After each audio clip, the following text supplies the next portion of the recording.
छत्रपती संभाजीनगर जिल्ह्यात मागील 20 ते 25 दिवसांपासून पावसानं दडी मारल्यानं शेतकरी चिंतेत सापडले। पावसाअभावी मका पिकाची वाढ खुंटली असून शेतांमध्ये जमिनीला मोठमोठ्या भेगा पडल्यात। कमी वाढलेल्या मक्याचे पीक आता तुरे टाकू लागल्यानं कणसामध्ये दाणे भरण्याची शक्यता कमी असल्याची चिंता शेतकऱ्यांना सतावते। त्यामुळे हातातोंडाशी आलेलं पीक वाया जाण्याची भीती शेतकऱ्यांकडून व्यक्त केली जाते। बैल पोळा सण जवळ आला असून बैल धुण्यासाठी पाणी नाही, त्यांना कसं धुवायचं असा प्रश्न शेतकऱ्यांसमोर उभा राहिलाय। चाऱ्याचा प्रश्न निर्माण होणार आहे, जनावरांना पाणी राहणार नाही, असा अनेक समस्यांना पुढे तोंड देण्याची वेळ शेतकऱ्यांवर येणार आहे। त्यामुळे शेतकरी राजा आता चिंतेत आहे। याच पार्श्वभूमीवर शेतीच्या बांधावर जाऊन शेतकऱ्यांशी संवाद साधलाय आमचे प्रतिनिधी संजय आहेर यांनी। पाहूयात। 25 दिवसापासून पावसाने दडी मारली, त्यामुळे शेतकऱ्यासमोर आता मोठं संकट उभा राहताना आपल्याला पाहायला मिळतंय। त्याच्या वास्तविक तसंच पाहायला गेलं तर जे काही हातातोंडाशी आलेला घास आहे, तो घास आता निसर्ग हिरवून घेतात का असा प्रश्न देखील आता शेतकऱ्यासमोर उभा राहिला आहे। आज मी छत्रपती संभाजीनगरच्या बुद्रुक आडवा बुद्रुक या ठिकाणी आलो आहे। आपण पाहू शकता या ठिकाणी जे मकाचं पीक जे दिसतं आपल्याला अतिशय बहारदार असं दिसतंय, मात्र खालून जे आहेत आता त्याच्या दांड्या जे आहेत ते सुकताना आपल्याला पाहायला मिळत आहेत आणि हे पीक जे आहे हळूहळू आता सुकत चाललेलं आपल्याला पाहायला मिळत आहे।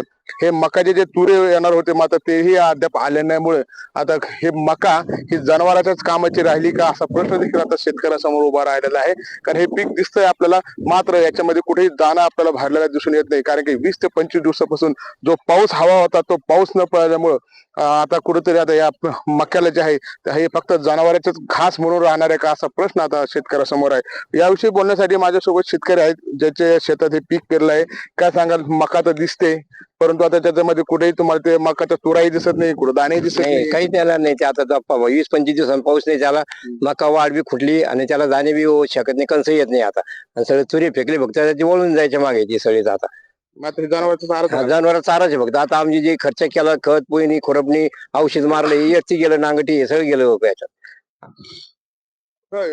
कसं होणार मग तुमचं ते काय, तुम्ही एवढा खर्च केलेला, किती झालाय तुम्हाला? आता याचे खर्च तर खताच्या वाण्याच्या भावताचे खत बी खुरपणी बी पेरणी आहे, त्याच्यात औषध मारलंय, लाख रुपये खर्च। लाख रुपये पुढे खर्च होऊन बसला त्याला। उत्पन्न तर झिरो आहे याच्यावर। आणि आता आमचं सगळं शेतीवर खेळ, आमचं सरकार यावं नाही कोणीकडून। मला सांगा, एकीकडे कर्जमाफी होते, पुन्हा शेतकऱ्याचा कर्ज डुबल्या जातोय, कर्जमाफीची घोषणा झाली, पुन्हा तुमच्या समोर आता नवीन संकट उभा राहिले। नवीन संकट उभं राहिलं, आता ती कर्ज बी आता भरलेले कसं करा, काय कसं फेडा, काय करा, आता सगळं हे झालं त्याच्यावर उदरनिर्वाह कसं होणार आता? घरचा बी खाणं पिण्याचं उदरनिर्वाह कसं करा, काय करा आता?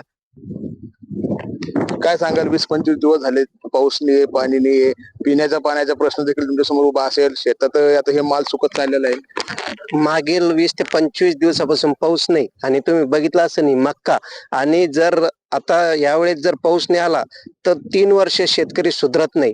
कारण की त्याचा शिक्षणाचा खर्च, मुलाबाळाचा खर्च, त्याचा परत त्याचं पुढं काय असतं त्याचं शेतीवर अवलंबून असतं। आणि पाऊस जर नाही झाला तर पूर्ण शेती त्याचं पुढलं नियोजन विस्कळीत होतं। आणि हीच परिस्थिती नेमकं आमच्याकडे होत आहे। आणि का बरं असं निसर्ग राजा करत आहे मला तेच कळत नाही। कारण की आता परिस्थिती खूप अवघड आहे शेतकऱ्याची।